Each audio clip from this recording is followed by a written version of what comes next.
జిల్లా పులివెందులలో అమరావతిని ఆంధ్రప్రదేశ్ ఏకైక రాజధానిగా గుర్తిస్తూ పార్లమెంటు ఉభయ సభలు ఆమోదం తెలిపిన నేపథ్యంలో సంబరాలు అట్టహాసంగా జరిగాయి. తెలుగుదేశం పార్టీ కార్యాలయంలో నియోజకవర్గ ఇన్ఛార్జ్ బీటెక్ రవి ఆధ్వర్యంలో కూటమి నాయకులు, కార్యకర్తలు భారీ ఎత్తున వేడుకలు నిర్వహించారు. ఈ సందర్భంగా బీటెక్ రవి మాట్లాడుతూ అమరావతిని రాజధానిగా సుస్థిరం చేస్తూ తీసుకున్న నిర్ణయం 5 కోట్ల ఆంధ్రుల ఆకాంక్షలకు ప్రతిబింబమని పేర్కొన్నారు. గత 5 ఏళ్లుగా రైతులు చేసిన పోరాటం వృధా కాలేదని, ధర్మమే గెలిచిందని స్పష్టం చేశారు. పార్లమెంట్ ఆమోదంతో రాష్ట్ర అభివృద్ధికి అడుగులు పడతాయని తెలిపారు.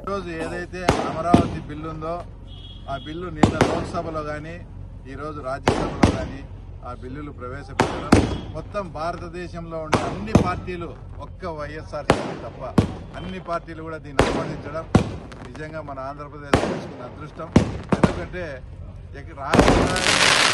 పదం రాజ్యాంగంలో లేదని మనకు సంబంధించిన పార్టీ నాయకులు చెప్తూ ఆంధ్రప్రదేశ్ రాజధాని చేయాలని 3 ముక్కలు నాటం. ఇంకోటి, ఈ రాజధాని కంటే చంద్రబాబు నాయుడు గారు సైబరాబాద్ కట్టి హైదరాబాద్ని ఎంత డెవలప్ చేశారో అదే రకమైన డెవలప్మెంట్ ఇక్కడ కూడా జరుగుతుంది.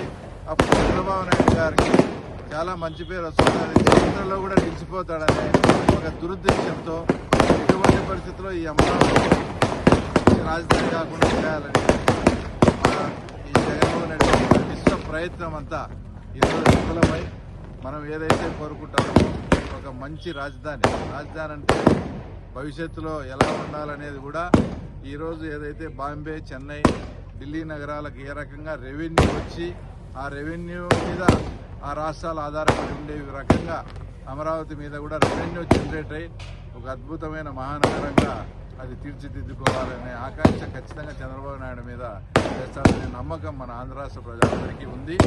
అలాగే ఒక రాయలసీమ వాసిగా కూడా ఇది అమరావతి అనేది మధ్య ప్రాంతంలో ఉంది కాబట్టి అన్ని ప్రాంతాల వాళ్ళకి దగ్గర, ఎస్పెషల్లీ మాకు ఇప్పుడు బెంగళూరు నుంచి అమరావతికి నేషనల్ హైవే వేశారు, అది కూడా పులివెందుల మీద పోతుంది. తర్వాత అనంతపూర్ నుంచి అమరావతికి కూడా ఒకటి ప్రమాణమైన రోడ్డు సౌకర్యం కూడా కనెక్టివిటీ కూడా పెంచారు కాబట్టి భవిష్యత్తులో అమరావతి అనేది మన ఆంధ్రప్రదేశ్కు ఒక గర్వకారణంగా, తర్వాత ఒక రెవెన్యూ జనరేట్ అయ్యే మంచి క్యాపిటల్గా రూపుదిద్దుకోబోతోంది. ఇందులో సందేహం లేదు. ఇంత విపత్కర పరిస్థితుల్లో దీన్ని చెడగొట్టాలని ఎంత విశ్వ ప్రయత్నం చేసినా కూడా జగన్మోహన్ రెడ్డి ఆటలు సాగనీయకుండా యావత్ ఆంధ్రప్రదేశ్ ప్రజలు, భారతదేశంలోని అందరు ఎంపీలు దీన్ని సహకరించేందుకు అందరికీ మనస్ఫూర్తిగా ధన్యవాదాలు.